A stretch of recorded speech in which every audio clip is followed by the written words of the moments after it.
Hello music lovers, my name is Sean Anderson and today I'm going to be offering you a presentation about the band known as Led Zeppelin. Throughout this presentation I will be talking about the band, about the albums they've made, and about the tours and the different styles and dynamics that the band is exploring musically. So let's get to it.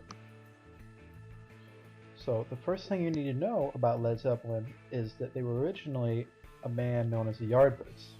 Now, in this band known as the Yardbirds, there were a number of famous musicians, including Eric Clapton as well as Jimmy Page. Jimmy Page would one day become the guitarist for Led Zeppelin, and his role in this band was influential because it was where he really developed his bluesy, hard-hitting guitar style. Here's another picture of the band where you can see all of the members. So now I want to talk a little bit about the different members in the band known as Led Zeppelin. Here's a picture of Robert Plant, who did vocals. He was known for having a very high, at times very shrill, but very striking voice. Jimmy Page played guitar in Led Zeppelin, and it goes without saying that he's among the most famous guitar players in rock history. He has many guitar solos that are extremely famous, such as the ones in Stairway to Heaven, as well as the song Achilles' Last Stand. John Paul Jones, while not quite as famous of a figure, is still known by many bass players to be extremely talented.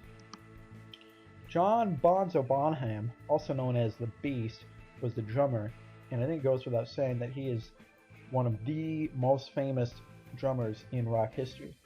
His hard-hitting, at times crazy yet very calculated playing style was extremely influential, and his nickname of being the Beast makes a lot of sense when you listen to the way that he hit the drums. His style was very influential for the development of hard rock as a genre, and even heavy metal to come. So here's a picture of Led Zeppelin 1, the first album released by the band, and it's interesting because it shows a picture of a Led Zeppelin. Now, the name of the band, the story goes, came from when Keith Moon, the drummer from The Who, heard about the notion of these musicians coming together and forming a band, and he said, that band will sink like a Led Zeppelin. So perhaps despite him, or just because they couldn't think of a better name, these musicians came together and formed a band named Led Zeppelin. And they spelled their name this way because they didn't want Americans to pronounce the band name Lead Zeppelin. So the first album is very bluesy, very hard rocky, and or not hard rocky, but very influenced by blues, and it was very hard for its time. It came out in 1968, same year as the White Album, to give some context. Here's some pictures.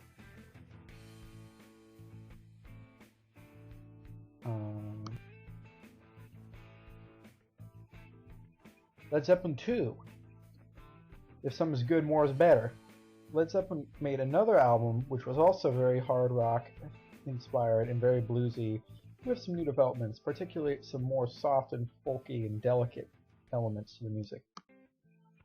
Led Zeppelin 3, which is perhaps among the least liked of their albums in terms of consensus, explored a lot of soft rock. It was very folk inspired and really stands out in their larger catalog and has some of the more interesting songs.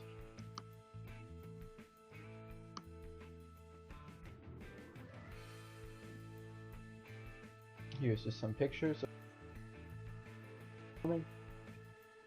Alright, Untitled /Zoso. Now this album doesn't really have a name, but it's one of the most famous albums in popular music ever, with songs such as Stairway to Heaven, When the Levee Breaks. This album really showed Led Zeppelin coming into their own as a hard rock band with just incredible skill. Here's just some pictures of Stairway to Heaven. This picture actually has some lyrics on it. It's a popular design for t-shirts.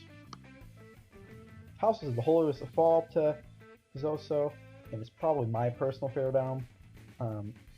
It's sort of just more of a progression of their sound. There's still hard rock elements, but there's some really interesting songs that have almost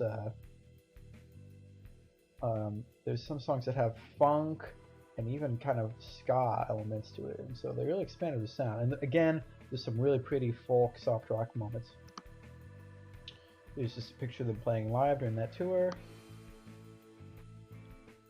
This picture I like because it kind of highlights the partnership between Roger Plant and Jimmy Page. They wrote a lot of their songs together. They were almost kind of a John Lennon, Paul McCartney duo, and so I enjoy this picture because it shows their partnership.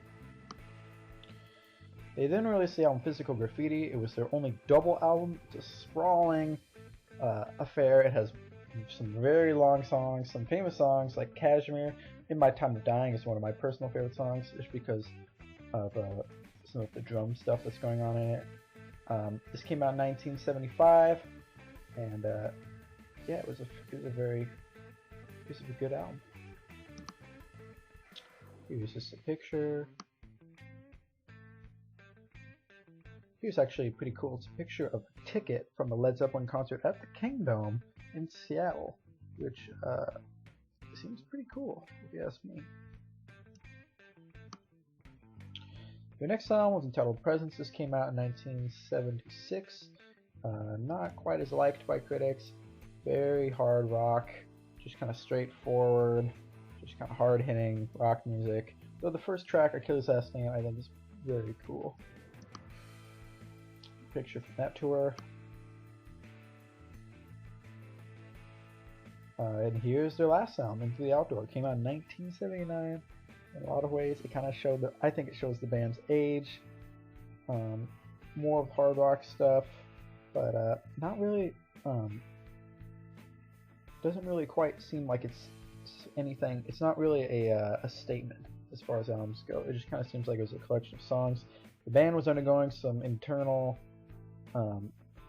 disunity during this time, and there was tension, and I think it reflects in the music. So John Bonham, the drummer of Led Zeppelin, was kind of a partier, and ultimately his revelry led to a very early and tragic death, which kind of catalyzed the dissolution of the band. However, Robert Plant and other members of the band would still go on to have successful careers as musicians. Robert Plant in the early 2000s enjoyed a partnership with Alison Krauss, and they had a kind of bluegrass singing duo, and they made some pretty cool tunes. In 2007, to the joy of fans all over the world, the three surviving members of Led Zeppelin got together and put on a concert. However, it didn't really lead to anything. But one cool fact about the concert was the drummer, I believe his name's Jason, is actually the son of John Bonham. So I guess they kind of kept things going in a sense. And here's just a cool picture that I found. And this concludes my presentation on Led Zeppelin. I hope you enjoyed it, and I hope you learned something too. Thank you.